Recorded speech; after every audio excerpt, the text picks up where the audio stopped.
Working committee member ABVP ఈరోజు ఈ ప్రభుత్వం కాంగ్రెస్ ప్రభుత్వం ఏదైతే ఉందో విద్యార్థుల పొట్టగొట్టుకుంటూ ఈ విధంగా చేయడం అనేది తీవ్ర బాధాకరం. ఎందుకంటే ఈరోజు మన ఊర్లో నుండి వచ్చే విద్యార్థులు ఉంటారు, పట్టణాల నుండి వచ్చే విద్యార్థులు ఉంటారు, మధ్యతరగతి చిన్న స్థాయి నుండి వచ్చే విద్యార్థులు వాళ్ళకి ఫస్ట్ ఏంటంటే వాళ్ళ స్కాలర్షిప్సే వస్తలేవు.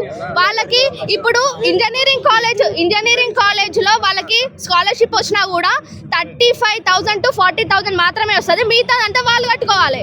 ఇప్పుడు ఆ కట్టుకునే డబ్బులలో కూడా మళ్ళీ పెంచితే వాళ్ళందరూ ఎక్కడికోవాలన్నా ఇయ్యాలా? వాళ్ళందరూ ఎక్కడికోవాలి? వాళ్ళ జీవితాల మీద వాళ్ళ బ్రతుకులతో ఆడుకున్నటువంటి ఈ రేవంత్ రెడ్డి పాలనని ఈరోజు అఖిల భారతీయ విద్యార్థి పరిషత్ తీవ్రంగా ఖండిస్తుంది. ఎందుకంటే ఈరోజు గోకరాజు గంగరాజు ఉన్నది, సివిఆర్ ఉన్నది, సిబిఐటి ఉన్నది. వాళ్ళు 1,00,000కు పైగా ఫీజులు తీసుకుంటున్నారు, 1,80,000 ఫీజులు తీసుకుంటున్నారు. ఈరోజు ఫీ రెగ్యులేటరీ కమిటీ ఏదైతే ఉన్నదో దాన్ని మేము ప్రశ్నిస్తున్నాం. వాళ్ళు ఈ విద్యార్థుల మీద పేద విద్యార్థుల మీద వాళ్ళు ఫీజులు పెంచే ప్రయత్నాలు చేస్తున్నారు ఈ రెగ్యులేటర్ కమిటీ వాళ్ళు. కానీ వాళ్ళు ఈ స్కాలర్షిప్లు పడతలేవు అనేది కనీసం ఆ చిత్తశుద్ధి కూడా లేకుండా వాళ్ళు ఏం చేస్తున్నారంటే ఫీజులు పెంచుతున్నారు. మరి వాళ్ళు ఆ ఫీజులే కట్టలేకున్నారు. వాళ్ళు కనీసం స్కాలర్షిప్ కూడా విడుదల చేయలేదు. ఇప్పుడు ఒక్కొక్క ఇంజనీరింగ్ కాలేజ్కి పాపం వాళ్ళని కూడా అనే పరిస్థితి లేదు అలా ఇంజనీరింగ్ కాలేజ్ వాళ్ళని.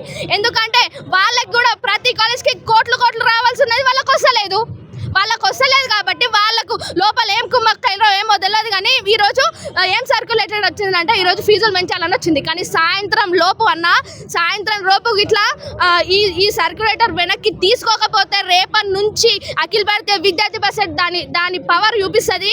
ఊరూరులో కంపల్సరీ మళ్ళీ విద్యార్థి పరిషత్ కార్యకర్తలు రోడ్డు మీదకి వచ్చి ఈ రేవంత్ రెడ్డి ఆయన క్యాంప్ ఆఫీస్కి పోయి మరీ ప్రశ్నిస్తుందని మేము ఈరోజు తెలియజేస్తున్నాం. ఈరోజు హైయర్ ఎడ్యుకేషన్ ముట్టడించడానికి వచ్చామన్నా ఈరోజు చైర్మన్ సార్ గారు వచ్చి ఇక్కడికి రావాలి, మాకు చెప్పాలి. ఎందుకంటే ఇంజనీరింగ్ కాలేజ్ విద్యార్థులు ఎట్లా చదువుకుంటారు?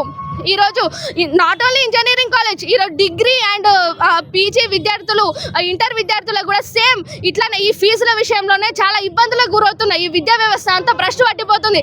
విద్యా మంత్రి లేక ఈ విద్యా వ్యవస్థ ఎట్లయితే భ్రష్టు పట్టిపోతుందో దీన్ని మేము తీవ్రంగా ఖండిస్తున్నాం.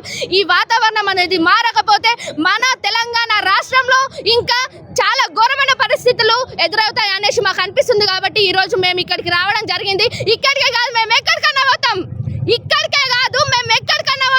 ఎందుకంటే విద్యార్థుల కోసం కొట్లాడే ఒక ఆర్గనైజేషన్ లాగా మేము ఎక్కడికన్నా పోవడానికి రెడీ. ఖబర్దార్ రేవంత్ రెడ్డి. అఖిల భారతీయ విద్యార్థి పరిషత్ రాష్ట్ర పిలుపు మేరకు హైయర్ ఎడ్యుకేషన్ ముట్టడి నిర్వహించడం జరిగింది. ఏదైతే బీఆర్ఎస్ ప్రభుత్వం గత 10 సంవత్సరాలుగా అధికారంలో ఉండి ఎట్లాంటి ఫీజు రియంబర్స్మెంట్ స్కాలర్షిప్లు విడుదల చేయక, అదే ఈ కాంగ్రెస్ ప్రభుత్వం అధికారంలోకి వస్తే ఫీజు రియంబర్స్మెంట్ స్కాలర్షిప్లు విడుదల చేసేదని చెప్పి అధికారంలోకి తెచ్చుకుంటే ఈ కాంగ్రెస్ ప్రభుత్వం అధికారంలోకి వచ్చి 3 సంవత్సరాలు గడుస్తున్నప్పటికి కూడా ఇంతవరకు ఫీజు రియంబర్స్మెంట్ స్కాలర్షిప్లు విడుదల చేయకపోవడం సిగ్గుచేటు.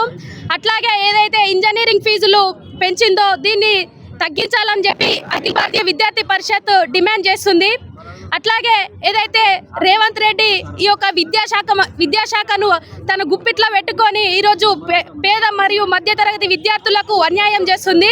వెంబడే విద్యాశాఖ మంత్రిని నియమించాలి. అట్లాగే ఫీజు నియంత్రణ చట్టము అమల్లోకి తీసుకురావాలి.